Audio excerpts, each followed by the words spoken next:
Coucou les scintillants, on est le 12 juillet, il est 15h45, je viens tout juste de rentrer du travail et aujourd'hui je vais vous faire mon appréciation sur la toile mystère qu'on a fait ensemble depuis 12 semaines déjà et même un peu plus parce que j'ai pris des pauses de temps, je pense que j'ai pris 2 ou 3 semaines que je n'ai pas fait avec vous là, mais en tout cas. Donc voilà. C'est une toile mystère que j'ai achetée chez Catird sur Amazon. Aujourd'hui, j'étais censée vous faire un unboxing et hier de vous faire l'appréciation. Mais hier, finalement, j'ai pas eu le temps. Puis aujourd'hui, ben coudonc, j'ai pas reçu encore ma commande. Donc, ça va être ça. Grosso modo, je vous dirais que j'ai vraiment aimé l'affaire. Ça a été agréable, non seulement parce que je vous parlais, mais aussi parce que les diamants étaient plutôt bien taillés. Il m'est resté vraiment plusieurs diamants dans toutes les couleurs. On avait 29 couleurs. Et j'ai pas accumulé les déchets. Par contre, j'en ai vraiment pas disposé de beaucoup. Là, je pense que gros max 10. Si j'en ai jeté 10, c'est très beau. Là, je veux dire, il n'y avait aucun problème. C'est des belles couleurs vives qu'on avait, c'est beaucoup de rose, de vert, donc ça a été vraiment agréable à faire. Je vais vous montrer la toile. Alors 3, 2, 1. Tadam! Donc pour ceux qui ne suivaient pas mes toiles mystères à tous les samedis, c'est un petit chat dans les fleurs.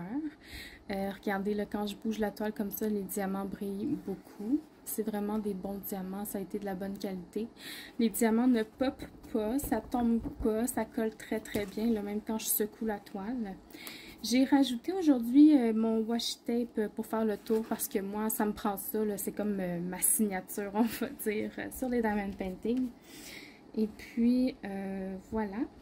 Appréciation globale, ben c'est ça, j'ai beaucoup aimé l'affaire. La toile, c'est une bonne qualité, elle est épaisse, puis elle est cute, là, le contour est tout fantaisiste, on va dire.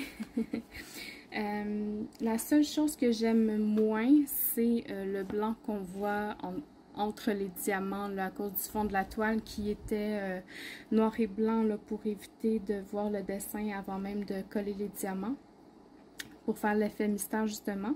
Donc je vous dirais que si vous êtes comme moi et que vous faites ça vraiment pour le plaisir, que vous ne comptez pas les encadrer, allez-y, c'est vraiment le fun à faire, de les découvrir petit peu par petit peu, case par case, puis encore mieux quand que les cases sont mélangées, là, de le découvrir vraiment au hasard.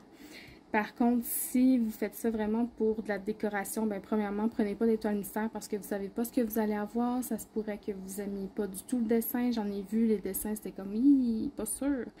Mais voilà. Si jamais vous voulez faire des toiles mystères que vous voulez encadrer, je vous dirais peut-être plus d'aller dans le carré là, pour éviter d'avoir l'espace blanc entre les diamants. Mais autrement, c'est très agréable. J'aime l'effet mystère comme ça. Donc voilà, j'espère que demain je vais pouvoir vous faire l'unboxing de la prochaine toile mystère. J'ai choisi aussi une Catird en carré cette fois-ci pour qu'on puisse vraiment voir la qualité des diamants en rond et en carré. Et puis le résultat là, final à la fin. Donc voilà pour moi, j'espère que vous avez apprécié cette vidéo. Je vous souhaite une bonne journée et puis à la prochaine. Bye bye.